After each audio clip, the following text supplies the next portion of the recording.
آج ہم بات کریں ڈین براؤن کی اس مشہور زمانہ کتاب پر دا ونچی کوڈ، جس نے آتے ہی دنیا بھر میں آپ کہہ لیں ایک ہلچل مچا دی تھی۔ جی ہاں، واقعی ایک تہلکہ خیز کتاب تھی۔ بالکل۔ اور آج ہم یہی سمجھنے کی کوشش کریں گے کہ آخر اس کتاب میں ایسا کیا تھا۔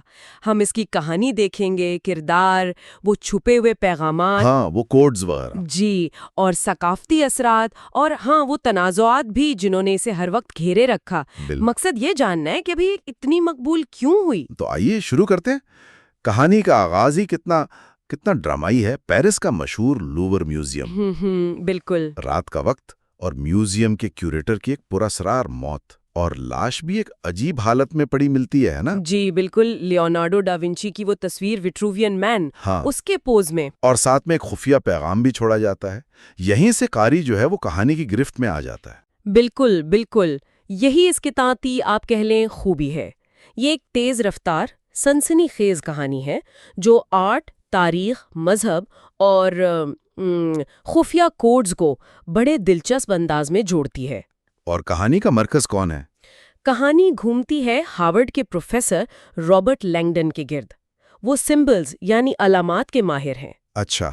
اور ان کے ساتھ ہیں صوفی نیوز، جو ایک بہت ذہین کرپٹولوجسٹ ہیں، یعنی کوڈ بریکر۔ ٹھیک۔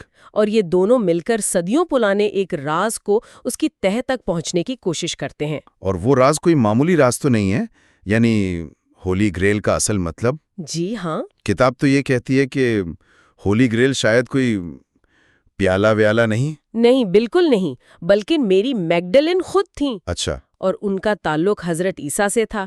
یہ تو بہت بڑا دعویٰ ہے۔ جی، اور یہی وہ نقطہ ہے جس نے بہت سے لوگوں کو چونکایا بھی اور ناراض بھی کیا۔ ظاہر ہے۔ اور اسی تلاش میں پھر ان کا سامنا ہوتا ہے خفیہ تنظیموں سے۔ ایک طرف پریوری آف سیون جیسی پراسرار تنظیم، ہاں، جس کے بارے میں کہا جاتا ہے کہ وہ اس راز کی صدیوں سے حفاظت کر رہی ہے۔ بالکل۔ اور دوسری طرف کیتھولک چرچ کی ایک قدامت پسند تنظیم، اوپس ڈائی کے لوگ، جو اس راز کو ہر قیمت پر چھپانا چاہتے ہیں۔ تو کتاب نے سیدھا روایتی مسیحی عقائد کو چیلنج کر دیا، خاص طور پر حضرت عیسیٰ کی انسانی حیثیت اور میری میگڈلن کے کردار پر ایک بالکل نئی بحث چھیڑ دی۔ ہاں بالکل، ایسا ہی ہے۔ اچھا، تو یہ صرف ایک سنسنی خیز کہانی نہیں تھی، بلکہ اس نے لوگوں کے عقائد پر بھی سوال اٹھائے۔ شاید یہی وجہ ہے کہ 2003 میں چھپنے کے فوراً بعد یہ ایک عالمی آپ کہیں رجحان بن گئی۔ بلا شبہ 100 ملین سے زیادہ کاپیاں، یعنی 10 کروڑ سے زیادہ، باپ رے، اور 50 سے زیادہ زبانوں میں ترجمہ ہوا۔ یہ 21ویں صدی کی سب سے زیادہ بکنے والی کتابوں میں سے ایک ہے۔ اور پھر 2006 میں ٹام ہینکس کے ساتھ فلم بھی بنی، وہ بھی تو بہت کامیاب رہی۔ جی ہاں، فلم نے بھی بہت اچھا بزنس کیا۔ اور ایک اور دلچسپ بات یہ ہوئی کہ اس کتاب نے Louvre Museum, Westminster Abbey, اور خاص طور پر اسکاٹ لینڈ میں وہ جو ریسلن چیپل ہے، ہاں، ریسلن چیپل، وہاں سیاحت کو بہت فروغ دیا۔ لوگ ان جگہوں پر جا کر کتاب کے مناظر کو خود محسوس کرنا چاہتے تھے۔ لیکن جہاں اتنی مقبولیت ملی، وہیں تنقید بھی کچھ کم نہیں ہوئی، ہے نا؟ خاص طور پر تاریخ دانوں اور مذہبی حلقوں کی طرف سے۔ بالکل۔ سب سے بڑا اعتراض تو کتاب میں پیش کیے گئے حقائق پر تھا۔ مثال کے طور پر پریوری آف سیون کا دعویٰ کہ یہ قدیم خفیہ تنظیم ہے جس میں لیونارڈو ڈا ونچی اور آئزیک نیوٹن جیسے لوگ شامل تھے۔ جی، تاریخ دان کہتے ہیں کہ یہ بڑی حد تک ایک آپ کہہ لیں 20ویں صدی کی جعلسازی ہے۔ اچھا۔ اسی طرح میری میگڈلن کے بارے میں جو نظریات پیش کیے گئے، انہیں بھی تاریخی طور پر مستند نہیں مانا جاتا۔ وہ زیادہ تر متبادل یا غیر مصدقہ ذرائع پر مبنی ہیں۔ اور وہ اوپس ڈائی والی تنظیم، ان کی تصویر کشی پر بھی تو کافی شور مچا تھا۔ جی ہاں، اوپس ڈائی، جو ایک حقیقی کیتھولک تنظیم ہے، انہوں نے کتاب میں اپنی منفی اور مجرمانہ تصویر کشی پر شدید احتجاج کیا تھا۔ ان کا موقف تھا کہ کتاب نے انہیں غلط اور متعصبانہ انداز میں پیش کیا ہے۔ بالکل، یہاں تک کہ مصنف ڈین براؤن پر ادبی چوری کا مقدمہ بھی ہوا۔ ایک اور کتاب کے مصنفین میں دعویٰ کیا تھا کہ براؤن نے ان کے آئیڈیاز چرائے ہیں۔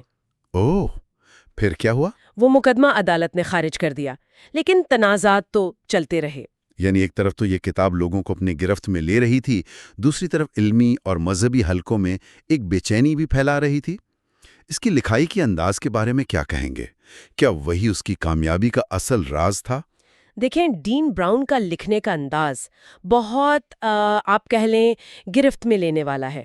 چھوٹے چھوٹے باپ، کہانی کی رفتار بہت تیز۔ ہاں، ہر باپ ایک سسپینس پہ ختم ہوتا ہے۔ بالکل، ہر باپ کا اختتام ایک ایسے موڑ پر ہوتا ہے جہاں آپ اگلا باپ پڑھے بغیر رہ ہی نہیں سکتے۔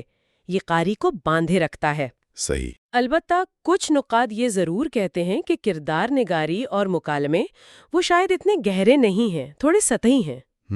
یہ بات بھی سنی ہے۔ لیکن اصل کامیابی شاید حقیقت اور افسانے کے اسی ہوشیار امتزاج میں ہے، یعنی اصلی جگہیں، اصلی آرٹ ورکس، تاریخ کے کچھ متنازع نظریات، اور ان سب کو ایک سنسنی خیز سازشی کہانی میں بن دینا۔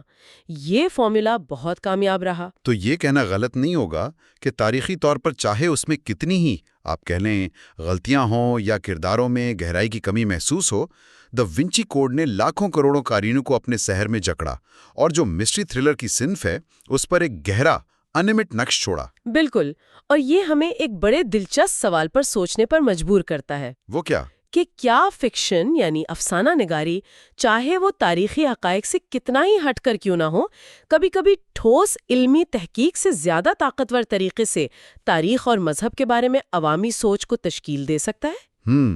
یہ تو واقعی سوچنے کی بات ہے۔ تصورات پر زیادہ گہرا اثر ڈالتی ہے بنسبت خشک علمی حقائق کے؟